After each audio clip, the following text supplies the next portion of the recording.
Hello बच्चों, प्यारे प्यारे, क्या हाल है।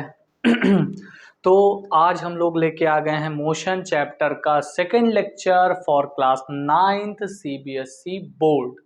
और आज हम लोग स्टार्ट करेंगे आगे की जर्नी।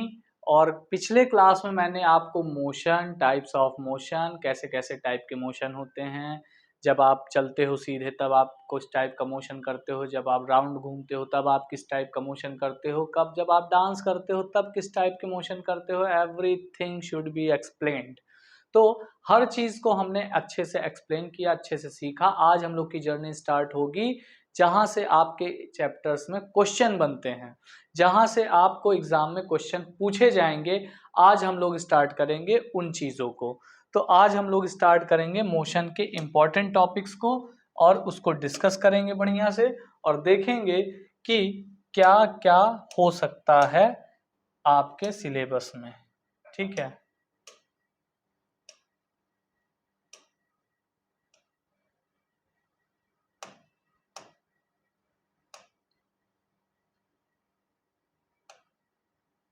चलिए तो स्टार्ट करते हैं।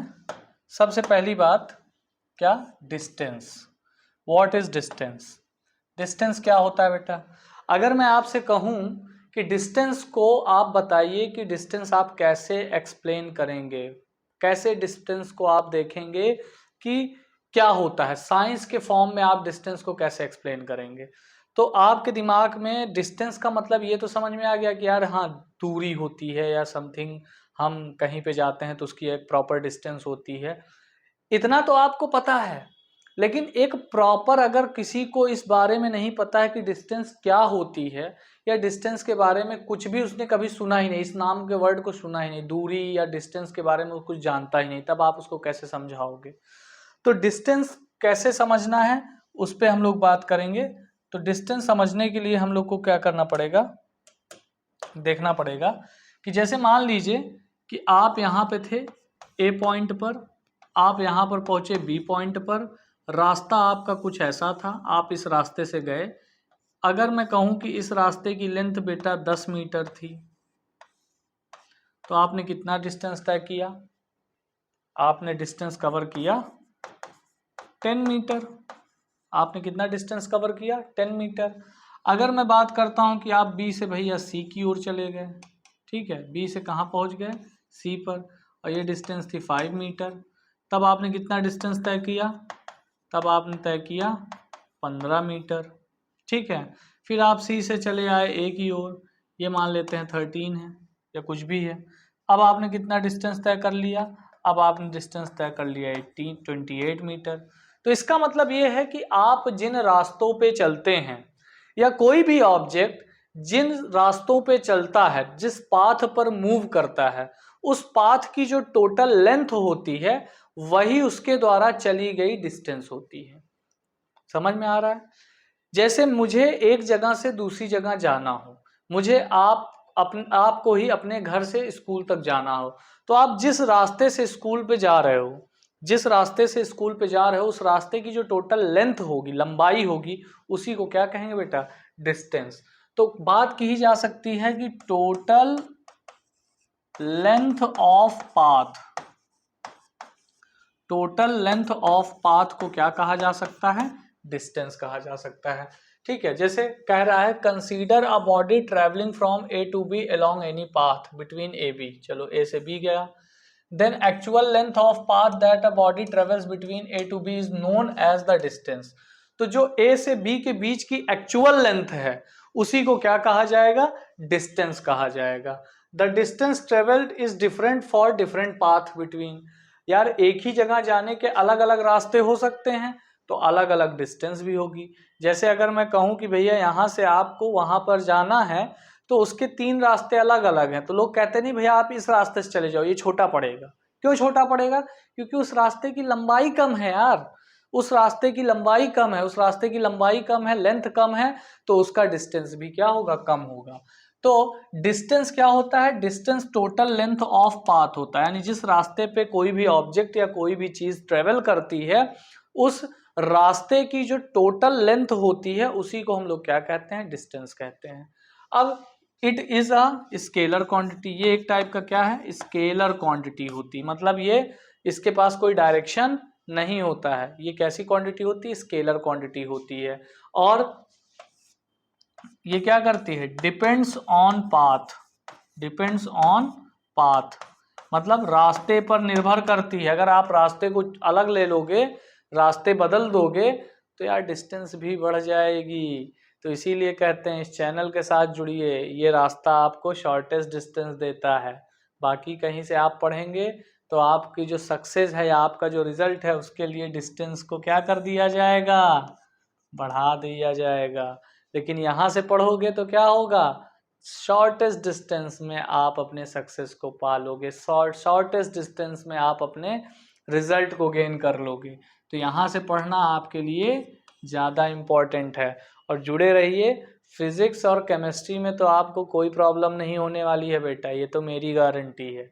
लेकिन दूसरे सब्जेक्टों की भी व्यवस्था थोड़ा सा देख लीजिए, नहीं तो पता चला सिर्फ फिजिक्स केमिस्ट्री अच्छे से पढ़ लिया, बाकी में गड़बड़ा गया मामला।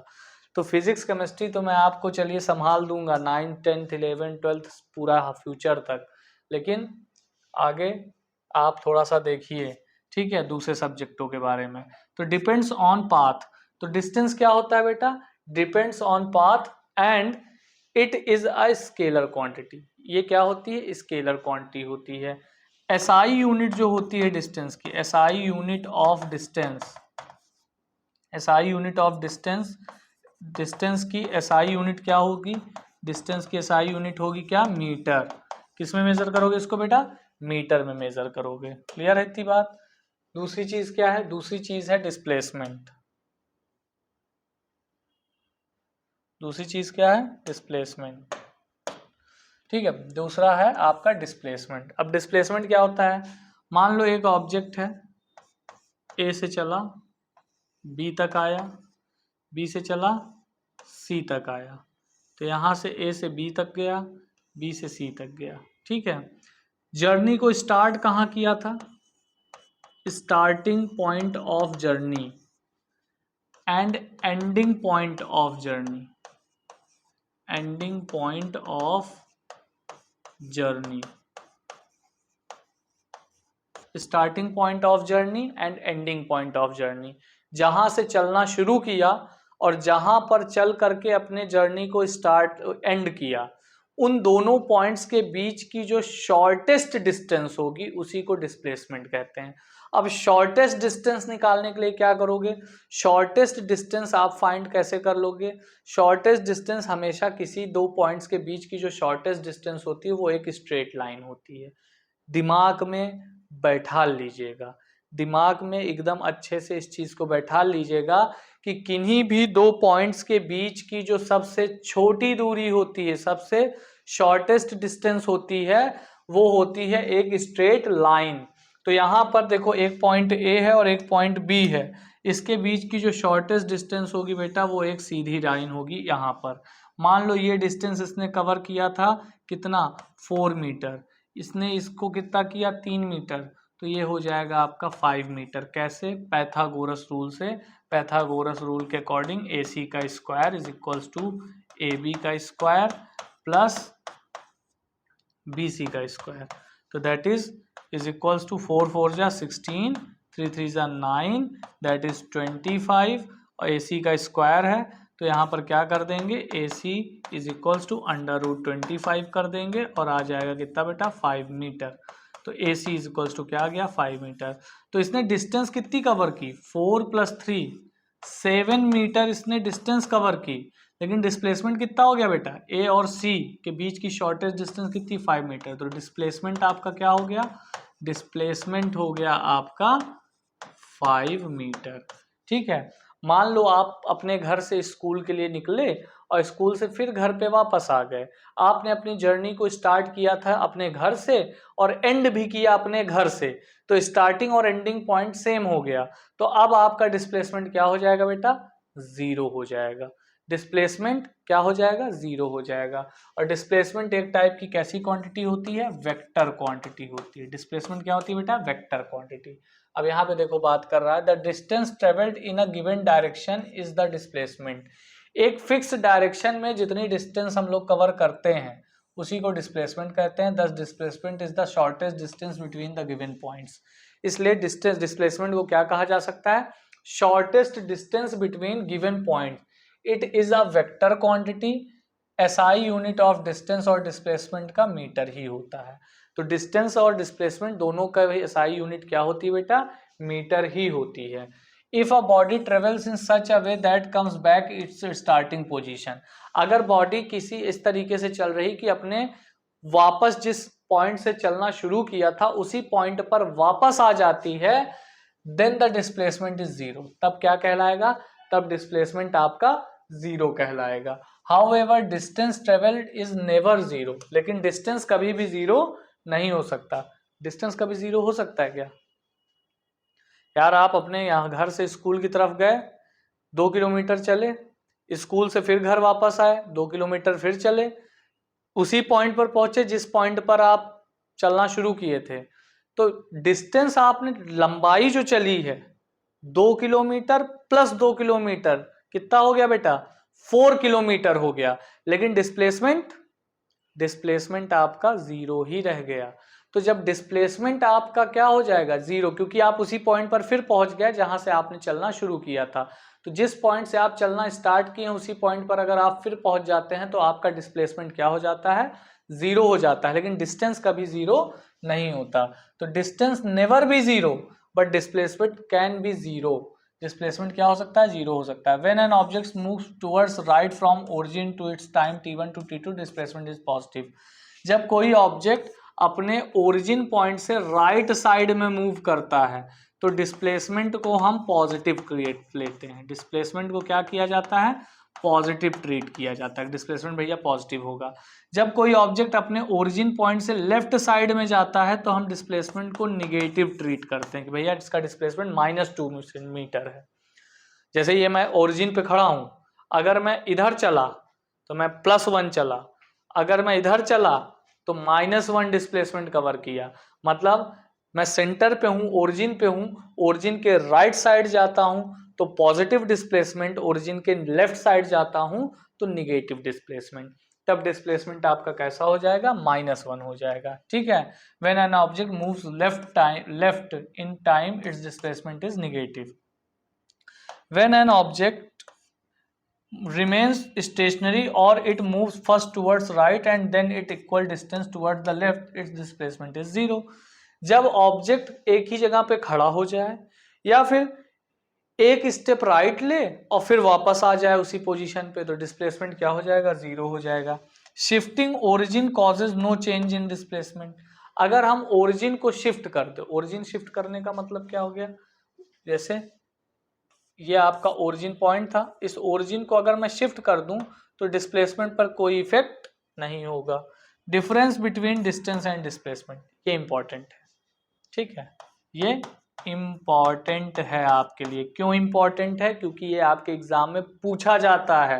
इसको बाइज्जत ऐसे ही रट डालिए एक एक पॉइंट को, तो आपको एग्जाम में कोई दिक्कत नहीं होगी। तो क्या है समझते हैं।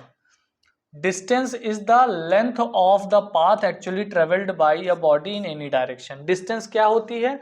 लेंथ ऑफ पाथ होती है, यानी रास्ते की लंबाई होती है किसी भी डायरेक्शन में अगर ऑब्जेक्ट चला है तो।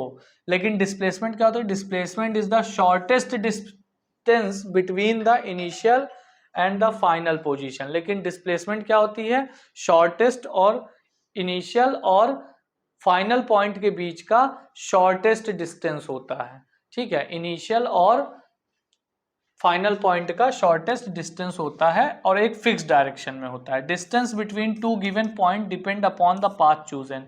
किसी भी दो पॉइंट के बीच का डिस्टेंस डिपेंड इस बात पे करता है कि किस रास्ते से आप जा रहे हो। यार एक रास्ते से, जैसे यहाँ पे देखो ये A है, ये B है।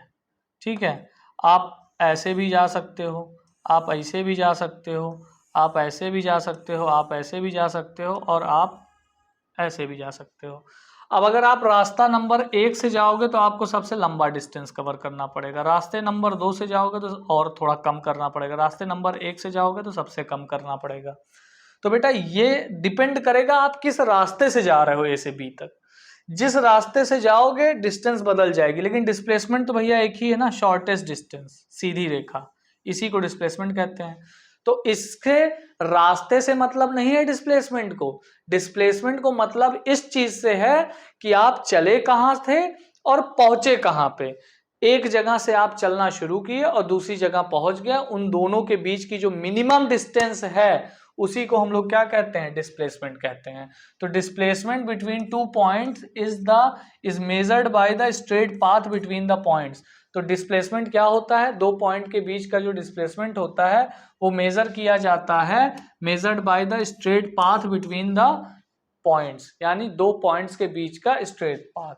Distance is always positive, distance हमेशा क्या होता है, हमेशा पॉजिटिव होता है। Distance is always positive, distance हमेशा क्या होता है, पॉजिटिव होता है। डिस्प्लेसमेंट में भी positive as well as negative and zero. Distance कभी निगेटिव हो सकता है क्या, नहीं हो सकता यार। अभी तो बोला मैंने कि अगर आप एक जगह खड़े हो तो जीरो रहेगा और चल दिए तो पॉजिटिव रहेगा, निगेटिव तो हो ही नहीं सकता, ठीक है। लेकिन डिस्प्लेसमेंट, ओरिजिन पे खड़े हो, सामने जा रहे हो तो प्लस होगा, वापस पीछे आ जा रहे हो, ओरिजिन से पीछे चले जा रहे हो तो निगेटिव हो गया। तो डिस्प्लेसमेंट जो है डिपेंड करेगा आपके रेफरेंस पॉइंट पर। Distance is a scalar quantity, displacement is the vector quantity. Displacement क्या होता है, वेक्टर क्वांटिटी होता है, और डिस्टेंस क्या होता है, स्केलर क्वांटिटी होता है। ये चार जो डिफरेंसेस हैं बेटा, इसको आप एकदम से रट्टा मार लीजिए, क्योंकि ये एग्जाम में आना ही आना है। 100% श्योर है कि आपके फर्स्ट असेसमेंट में ये क्वेश्चन रखा हुआ है, गारंटी दे रहा हूं मैं आपको, ठीक है। आगे बात करते हैं। पांचवा, अच्छा एक पॉइंट और है, distance will never decrease, displacement में डिक्रीज, ठीक है। पांचवा पॉइंट क्या है, डिस्टेंस डिक्रीज नहीं कर सकता लेकिन डिस्प्लेसमेंट डिक्रीज करेगा। जैसे मान लो एक ए पॉइंट है और एक ये बी पॉइंट है, फिर सी पॉइंट है, फिर डी पॉइंट है, फिर ए पॉइंट है। तो कोई व्यक्ति गया, ए से बी गया, 5 मीटर की डिस्टेंस तय किया, बी से सी गया, 4 मीटर की डिस्टेंस तय किया, फिर सी से डी आया, फिर 5 मीटर तय किया, फिर डी से ए आया, 4 मीटर तय किया।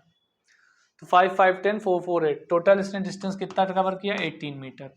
यार वापस वो अपने ही जगह पे आ गया, जिस जगह से चलना शुरू किया था उसी जगह पर फिर से वापस आ गया। इसका मतलब ये थोड़ी है कि डिस्टेंस जीरो हो जाएगा, डिस्टेंस तो बढ़ ही रहा है ना, भले तुम वापस आ रहे हो।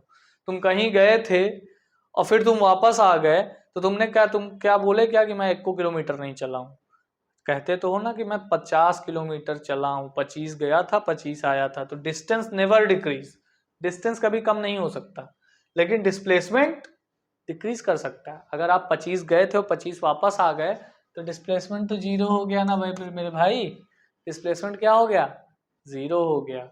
तो इसीलिए डिस्टेंस और डिस्प्लेसमेंट में ये थोड़ा सा डिफरेंस है। अब कुछ एक्सरसाइज कर लेते हैं। जैसे पहला क्वेश्चन है, समझिएगा बात को। A body whose position with respect to surrounding does not change is said to be in a state of. एक ऑब्जेक्ट है, एक ऑब्जेक्ट है, सराउंडिंग का मतलब बेटा क्या, सराउंडिंग को आप ऑब्जर्वर मान सकते हो, ऑब्जर्वर, देखने वाला। अगर मेरी नजर में किसी की पोजीशन चेंज नहीं हो रही है तो मेरे लिए वो ऑब्जेक्ट कैसा होगा, रेस्ट पर होगा। तो इसका पहला ऑप्शन करेक्ट है, रेस्ट पर। In case of moving body, displacement greater than distance, displacement less than distance, displacement equal to distance, या फिर चौथा ऑप्शन डिस्प्लेसमेंट डिस्टेंस क्या है, ये तो खत्म है। 3 ही ऑप्शन हो सकता है, ग्रेटर हो सकता है, लेस हो सकता है, इक्वल हो सकता है, और ये होगा आपका डिस्प्लेसमेंट ऑलवेज लेस और इक्वल, ठीक है। चौथा ऑप्शन ये होगा, यहाँ पे मिसप्रिंट हुआ है तो उसको थोड़ा सा हम लोग सही कर लेंगे, ठीक है। तो यहाँ पर क्या है,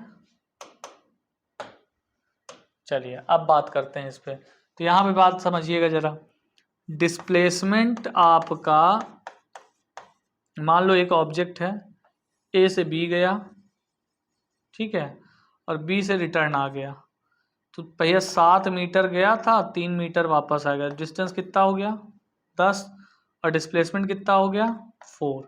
तो यार जब भी तुम देखोगे किसी भी केस में डिस्प्लेसमेंट जो होगा, अगर एक स्ट्रेट लाइन पाथ है, सीधा गया है आदमी, तो इस केस में ए से बी तक जाने में आपका डिस्प्लेसमेंट भी 7 मीटर है और डिस्टेंस भी 7 मीटर है। किसी भी केस में डिस्प्लेसमेंट जो होगा वो या तो डिस्टेंस से छोटा होगा, डिस्प्लेसमेंट डिस्टेंस से छोटा होगा, या फिर इक्वल होगा, डिस्प्लेसमेंट इक्वल टू डिस्टेंस। दो ही केस हो सकता है बेटा, या तो छोटा होगा या तो इक्वल होगा, तो यहां पर डी ऑप्शन आपका करेक्ट है। ठीक है। Vector quantities are those which have only direction, only magnitude, magnitude and direction both, none of this. तो यार वेक्टर क्वांटिटी में क्या होता है, मैग्नीट्यूड भी होता है, डायरेक्शन भी होता है। समझ में आ रहा है ना बात। What is true about scalar quantities? Scalar quantities के लिए क्या सही है? Scalar quantities have direction also, scalar can be added arithmetically, there are special law to add scalar, scalar have special method to represent. भैया scalar quantity, अब देखो scalar quantities have direction also, तो scalar quantity के पास direction तो होता नहीं, तो ये मामला कैंसिल। ठीक है। There are special law to add scalar, scalar को जोड़ने के लिए कौन सा लॉ है, कोई अलग से नियम कानून नहीं है, सीधा जोड़ सकते हैं आप। तो भैया सी भी गलत हो गया। स्केलर कैन बी एडेड अर्थमेटिकली, अर्थमेटिकली का मतलब जैसे 2 + 2 4, इस तरीके से क्या स्केलर को जोड़ सकते हैं? बिल्कुल सही बात है, जोड़ सकते हैं, तो ये सही हो गया। Scalar have special method to represent ना, ये एरो एरो लगा करके किसको रिप्रेजेंट किया जाता है? ये एरो एरो लगा करके रिप्रेजेंट किया जाता है वेक्टर क्वांटिटी को। ठीक है, समझ गए? तो ये फोर्थ ऑप्शन आपका गलत, बी ऑप्शन आपका सही हो जाएगा। A body is said to be in motion if, एक बॉडी है वो मोशन में है तब कहा जाएगा जब its position with respect to surrounding objects remain same ना, अगर सेम होगा तब तो भाई स्केलर वो रेस्ट पे हो जाएगा। Its position with respect to surrounding objects keep on changing, ये सही है भाई साहब। सराउंडिंग के रिस्पेक्ट में ऑब्जेक्ट की पोजीशन क्या होनी चाहिए? बदलती रहनी चाहिए, तब हम कह सकते हैं कि वो ऑब्जेक्ट किस में है? मोशन में है।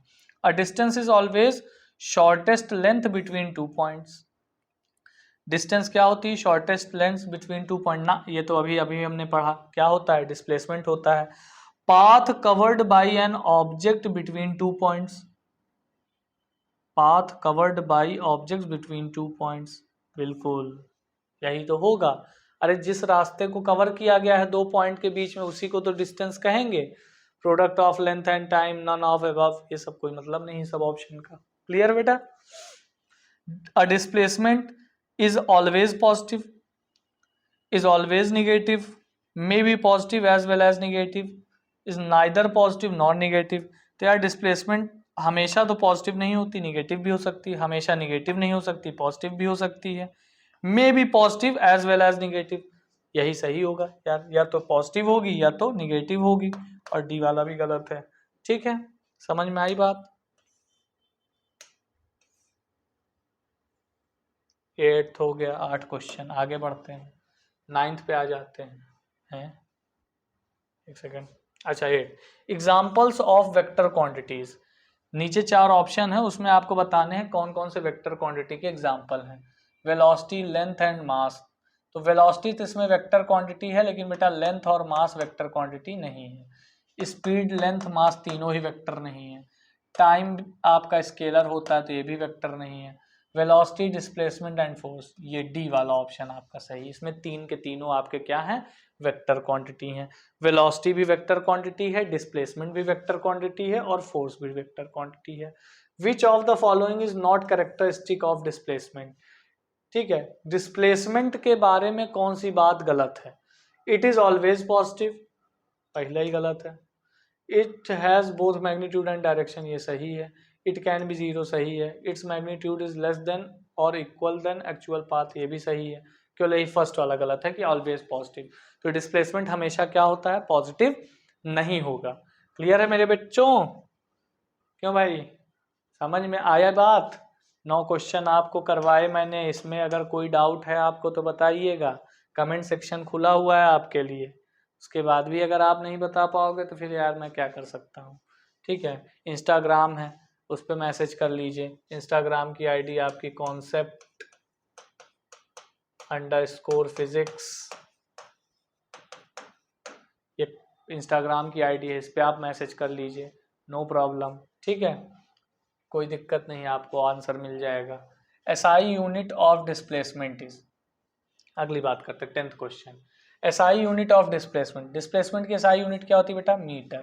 अभी तो बताया डिस्टेंस और डिस्प्लेसमेंट दोनों की यूनिट क्या होती है? Metre. Which of the following is not vector, इसमें से कौन सा वेक्टर नहीं है? Speed, velocity, weight, acceleration. तो वेलोसिटी भैया वेक्टर है, एक्सेलरेशन वेक्टर है, वेट का मतलब होता है फोर्स, वेट मीन्स होता है फोर्स फिजिक्स में, तो ये भी वेक्टर है।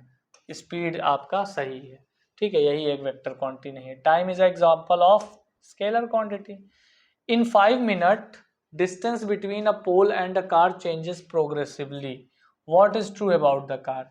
5 मिनट के अंदर एक कार और एक खंभे के बीच की जो डिस्टेंस है वो लगातार बदलती रहती है, तो कार और पोल के लिए कौन सी बात सही होगी? Car is at rest, car is in motion, nothing can be said with this information, none of this. Car यार मोशन में होगी, लगातार बदल रही है, तो ऑब्वियस सी बात है मोशन में ही होगा, ठीक है। A distance is always positive, always negative, may be positive, night always positive होती, बात तो की ही गई थी अभी, ठीक है, क्या की गई थी? बात तो अभी की गई थी कि हमेशा क्या होती है? पॉजिटिव होती है, ठीक, क्लियर है आपको? ठीक है भैया, तो यहां पर आकर के आपका एक टॉपिक खत्म होता है डिस्टेंस और डिस्प्लेसमेंट का। अब बात करते हैं uniform and non uniform motion की, ठीक है। तो यूनिफॉर्म मोशन क्या होता है? यूनिफॉर्म मोशन क्या होता है बेटा? Uniform and non uniform motion का सिस्टम ये है कि uniform motion, a body has a uniform motion if it travels equal distance in equal interval of time. अगर आप 2 सेकंड में 4 मीटर की डिस्टेंस कवर कर रहे हो, आप चल रहे हो, पहले 2 सेकंड में 4 मीटर कवर किया, अगले 2 सेकंड में भी 4 मीटर तय किया, अगले 2 सेकंड में भी 4 मीटर, मतलब हर 2 सेकंड में अगर आप 4 मीटर ही कवर कर रहे हो, ठीक है। ये नत्थू लाल है, ये 2 सेकंड में यहां तक आए, अगले 2 सेकंड में फिर यहां तक आए, फिर अगले 2 सेकंड में यहां तक आए। इसका मतलब ये डिस्टेंस और ये डिस्टेंस अगर इक्वल है तो नत्थू राम एक यूनिफॉर्म मोशन में है। नत्थू राम क्या है? एक यूनिफॉर्म मोशन में है। तो नत्थू राम जो है वो यूनिफॉर्म मोशन में है क्योंकि वो इक्वल टाइम ऑफ इंटरवल में इक्वल डिस्टेंस को कवर कर रहे हैं। तो अगर कोई ऑब्जेक्ट एक फिक्स टाइम में एक फिक्स डिस्टेंस को कवर करता है और अगले ही टाइम इंटरवल में उतना ही डिस्टेंस कवर करता है, तो हम कह सकते हैं कि ऑब्जेक्ट क्या है? Is in a uniform motion. तो body has a uniform motion if it travel equal distance in equal time intervals, no matter how small these time intervals में भी। इस पर कोई डिपेंडेंसी नहीं है कि भैया ये इंटरवल कितना छोटा है, ये 1 सेकंड का भी हो सकता है, 1 घंटे का भी हो सकता है। यदि आप एक एक सेकंड में इक्वल टाइम इंटरवल कवर करते चले जा रहे हो तो आप एक यूनिफॉर्म मोशन से चल रहे हो। For example, a car running at a constant speed of से 10 मीटर पर सेकेंड।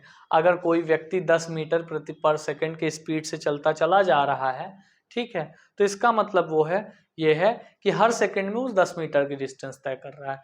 1 सेकंड में 10 करेगा, अगले 2 सेकंड में 20 करेगा, 3 सेकंड में 30 करेगा, 4 सेकंड में 40 करेगा, 5 सेकंड में 50 करेगा, ठीक है। तो हर सेकंड में 10 मीटर की डिस्टेंस कवर कर रहा है, तो will cover equal distance of 10 metre every second, so its motion will be uniform. Please note that the distance time graph for uniform motion is straight line. कभी भी जो graph होगा, अगर एक तरफ इस पे हमने किसको शो किया, इस पे हमने डिस्टेंस को शो किया, इधर हमने टाइम को शो किया, तो डिस्टेंस टाइम के बीच में अगर हम ग्राफ खींचेंगे तो ये हमेशा कुछ इस टाइप का ग्राफ रहेगा, ऐसे सीधा, ठीक है। नॉन यूनिफॉर्म मोशन, अगला क्या होगा भैया? Non uniform motion. Non uniform motion में का मतलब क्या हो गया? यूनिफॉर्म मोशन का जस्ट अपोजिट। तो नॉन यूनिफॉर्म मोशन में यूनिफॉर्म का जस्ट अपोजिट का मतलब क्या हो गया कि भैया अगर कोई व्यक्ति एक फिक्स टाइम इंटरवल में कोई डिस्टेंस तय करे, फिर अगले उतने ही टाइम इंटरवल में कोई दूसरी डिस्टेंस कवर कर जाए। जैसे नथुराम पहले 2 सेकंड में इतना चले, फिर उन्होंने देखा कि यार अभी तो मंजिल बहुत दूर है, तो अगले 2 सेकंड में भाग गए यहाँ तक, 2 सेकंड में यहाँ, अगले 2 सेकंड में यहाँ, फिर थक गए, अगले 2 सेकंड में इतने चल पाए। तो नथुराम अलग अलग टाइम इंटरवल में अलग अलग डिस्टेंस को कवर कर रहे हैं। तो नथुराम कैसे चल रहे हैं? नॉन यूनिफॉर्म मोशन से चल रहे हैं। तो body has non uniform if it travel unequal distances in equal time interval of time.